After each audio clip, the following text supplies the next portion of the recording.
Welcome back to Shoe Leather Faith, and today we start a new series, a series on creation. How did we all get here, and how involved was God in our getting here? So I'm going to be sharing a lot with you in the next couple of months or so, and I hope you tune in to every one of these videos. And if you have not yet subscribed, please do subscribe to this channel and click on the bell down below so that you get informed of the next one coming out. We're going to deal with issues like redshift, black holes, Einstein's two laws of relativity, because both of them may impact our understanding. And who knows, we may all learn something here. So let's get started. And the best place to start is right here in Genesis at the beginning. In the beginning, God created the heavens and the earth. The earth was without form and void, and darkness was on the face of the deep, and the Spirit of God was hovering over the face of the waters.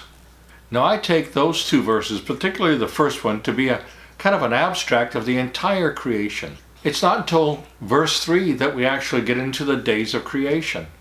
Once that starts, I believe, and I think the Bible clearly teaches, that these are 6 24-hour contiguous days, just like we have today. And they are not dreams, they're not visions. Genesis 1:1 is the first statement of the creation. And Genesis 1:2 is the recreation of that first statement. So we're going to start off with a statement of fact. In the beginning, God created the heavens and the earth. And then in verse 2, he's going to go into some details. And then in verse 3, he's going to start with the specifics of the whole thing. Now, the position I'm going to share with you is not a popular position. And the reason for that is it doesn't allow for science, so-called. Now, the book of Genesis is broken up into 11 chunks. I don't like to use the word chunks, but that's kind of what they are. They're called toledots. And these toledots are translated into these are the generations of. So I'm going to quickly walk through Genesis and give you these toledots. Now, a toledot is the word used of these are the generation. And the first one is Genesis 2:4. This is the first toledot. Let's look at that. Genesis 2 verse 4. This is the history, or these are the generations of the heavens and the earth. So now he's going to tell us the history of the heavens and the earth, and here's where he goes. So we have the precursor in Genesis 1:1 and 2, and the first toledot of the heavens and the earth in Genesis 2 verse 4. And then there's a toledot of Adam. These are the generations of Adam. Genesis 5, starting at verse 1, going to chapter 6, verse 8. And it gives Cain's lineage and Seth's lineage. Abel was killed by Cain early on, so he didn't have a lineage.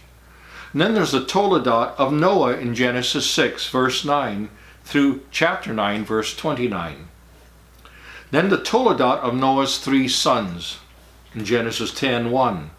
Then the toledot of Shem, Genesis 11 verse 10 and following. God singles out Shem's lineage for the line of blessing. And then in Genesis 11:27 there's the toledot of Terah, and we start in the story of Abram, who later becomes Abraham. Then we have the toledot of Ishmael, who is an unbeliever, in Genesis 25 verse 12 and following. And then the toledot of Isaac in Genesis 25:19, the toledot of Esau in Genesis 36, he was an unbeliever. And lastly, the second toledot of Esau, this time as the father of the Edomites. And finally, the toledot of Jacob in Genesis 37:2 through the end of the book. So these toledots will help us understand where we are in the teaching. Now, some people believe, and I don't have any reason to doubt it, that these were manuscripts or stories, because it was an oral formulaic world back then, they told stories rather than read books, but they did have writing. But anyway, these Toledos may have been stories that Moses gathered together, because he wasn't there to experience anything in Genesis. But I don't know for sure. I'm just a pretty face who reads books. In this series, we're going to deal with Einstein and his two theories of relativity. One by Einstein and one about Einstein. Now, to those two and a few others, hopefully I'll figure out what relativity is all about. But realize that even though Einstein doesn't have it all right, he hasn't figured it out completely. He's left with a lot of unknowns that could very well help us understand why we have a young Earth and a young universe when there are signs around us of an ancient universe, 14 billion years old. We'll get into that, but not today. I also want to suggest you read an introduction of the book of Genesis. This one is by Gleason Archer, and it's pretty good. It's as good as any of them these days. And an introduction is going to tell you what the book's about, who wrote it and why he thinks it's written by this guy, and the focus of the book and the literary understanding of the book. Is it poetry? Is it narrative? What is it? So get a hold of an introduction. It's a formal course of study. It's not just the introduction of the Old Testament. This is the Old Testament introduction. Introduction is a course of study to find out how we got this book, who wrote it, why he wrote it, and how he wrote it, and how we got it.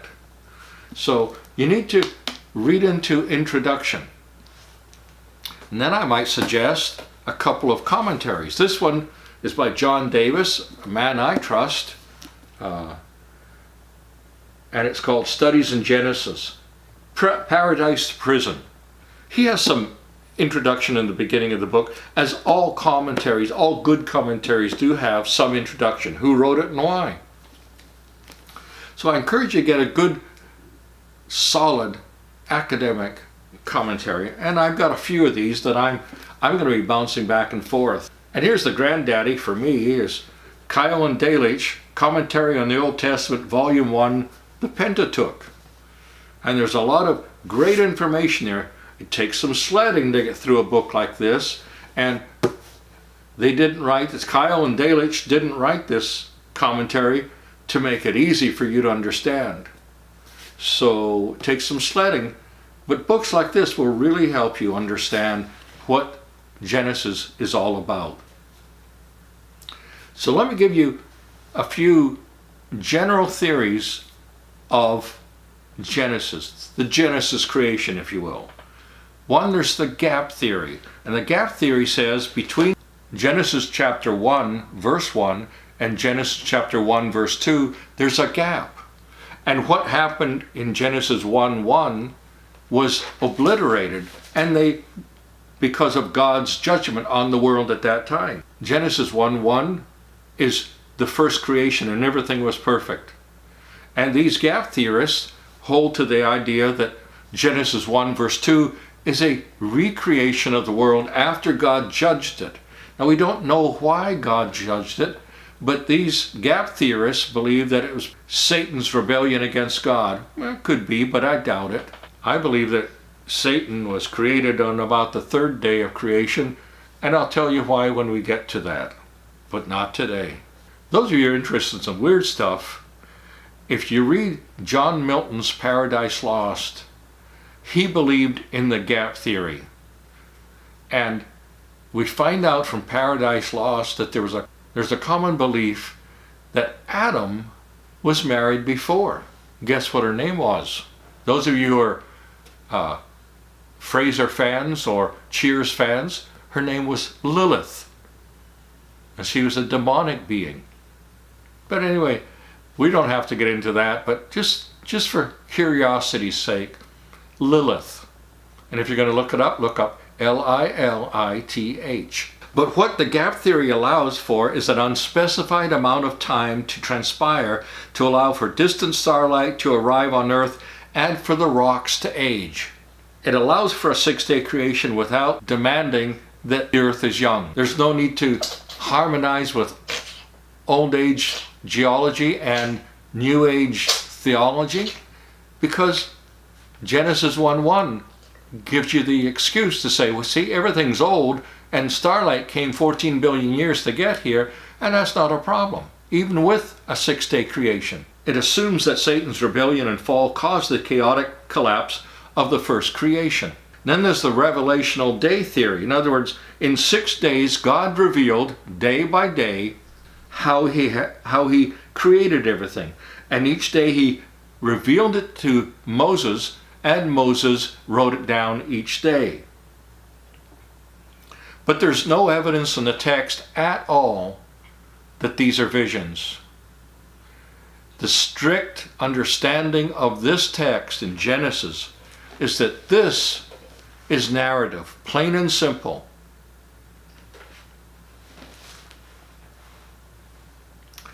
Genesis 1 particularly reads like straightforward narrative. And the only reason you try and interpret it as something else is to explain away the facts as myth. Then there's the day-age theory. In other words, each day represents a geologic age or stage in the creation. On the 3rd day, the first fruit-bearing trees were created. Okay, that's great. However, not until the 6th day do you get any pollination going on. And as you know and I know, trees, for the most part, are sexual creatures of God. It's a long time to wait. How did they produce fruit? How did they stay alive all that time without bearing fruit and producing after their kind? Well, day-age theorists never answer that. They don't know how to answer it. They can't answer that. All of these theories are an effort to accommodate the astronomy of distant starlight in our night sky, the supposed geologic record, the fossil record, and the age of the creation we see around us, supposedly. So it's an accommodation to science, so-called. There's no reason for it, because a young Earth has all the explanation it needs. The historical events described in Genesis 1 and 2 contain a rich treasury of speculative thoughts and poetical glory, but they themselves are free from the influence of human invention and human philosophizing. It's strict narrative. Nothing has to be passed off as just simply being a metaphor. There's no parallelism intended in the 6 days of creation.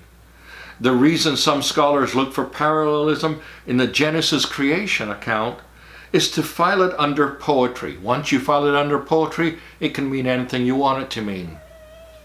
Having done so, they can interpret Genesis as metaphor rather than as historical narratives.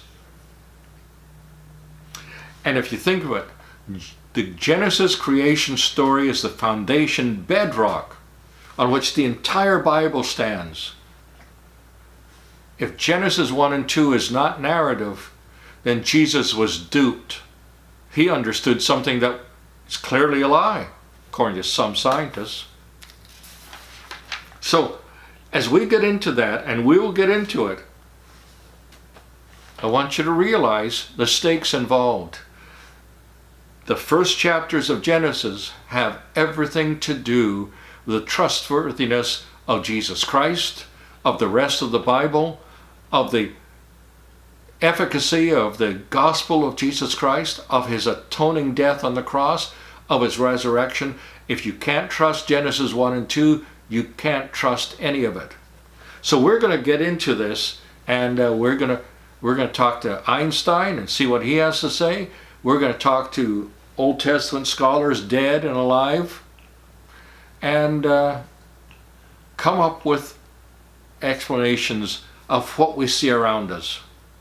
So until next time, God bless you. Keep reading your Bible and don't distrust it. The Bible is always going to be true.